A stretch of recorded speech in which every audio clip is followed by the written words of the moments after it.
Dear students, দেখো আজ আমি আবার একটা গুরুত্বপূর্ণ বিষয় নিয়ে তোমাদের সামনে হাজির হয়েছি।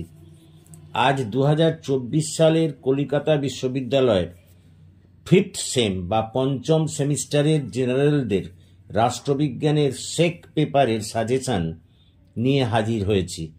পেপারটি হলো SEC-A-2। দেখো আর দেরি না করে একেবারে সরাসরি সাজেশনের কোশ্চেনগুলো নিয়ে আলোচনা করি। মডিউল 1 থেকে তোমাদের যেসব কোশ্চেনগুলো করতে হবে সেগুলো হলো: 1 নম্বর, লেখ জারির ক্ষেত্রে হাইকোর্টের ক্ষমতা বর্ণনা করো। 2 নম্বর, নাগরিকদের মৌলিক অধিকার ও কর্তব্য আলোচনা করো। 3 নম্বর, জনস্বার্থ মামলা বলতে কী বোঝো? জনস্বার্থ মামলার বৈশিষ্ট্য ও পরিধি আলোচনা করো। ভারতের প্রয়োজনীয়তা আলোচনা করো। 4 নম্বর, প্রশাসনিক ট্রাইব্যুনাল বলতে কী বোঝো? প্রশাসনিক ট্রাইব্যুনালের গঠন, বৈশিষ্ট্য ও কার্যাবলী আলোচনা করো। 5 নম্বর, বিচার বিভাগের সক্রিয়তার উপরে একটি প্রবন্ধ রচনা করো। 6 নম্বর, ভারতে ফৌজদারি বিচার ব্যবস্থার উপরে একটি প্রবন্ধ রচনা করো।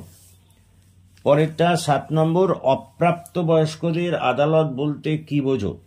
অপ্রাপ্ত বয়স্কদের আদালতের গুরুত্ব আলোচনা করো।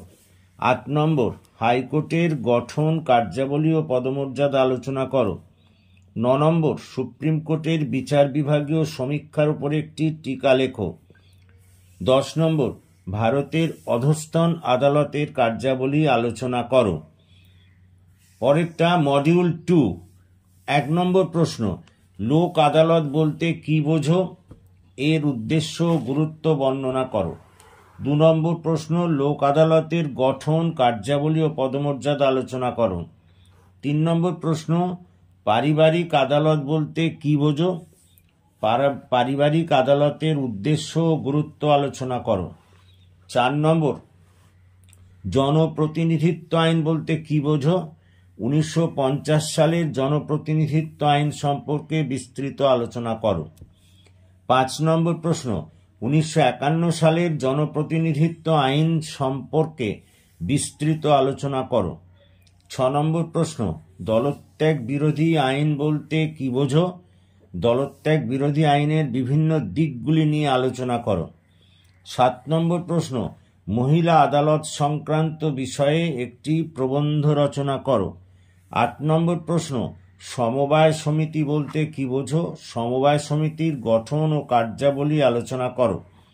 9 নম্বর প্রশ্ন, গ্রাম ন্যায়ালয়ের গঠন, কার্যাবলী ও পদমর্যাদা আলোচনা করো। 10 নম্বর প্রশ্ন, 2002 সালের ডিলিমিটেশন অ্যাক্টের মূল বিষয়গুলি বর্ণনা করো। দেখো এই সমস্ত প্রশ্নগুলো করলেই হয়ে যাবে, এর বাইরে আর কিচ্ছু করার দরকার নেই। এখান থেকে নিশ্চিতভাবেই তোমরা কমন পাবে। আশা করি তোমরা বিষয়টা বুঝতে পেরেছো। আর যদি তোমরা বুঝতে পারো তাহলে আমার এই চ্যানেলটিকে সাবস্ক্রাইব করো এবং বন্ধুবান্ধবদের মধ্যে এটি শেয়ার করো, যাতে আমি তোমাদের আরও ভালোভাবে কাজে আসতে পারি বা তোমাদের সহযোগিতা করতে পারি। Thank you for watching and listening. Please comment, share and subscribe to my channel.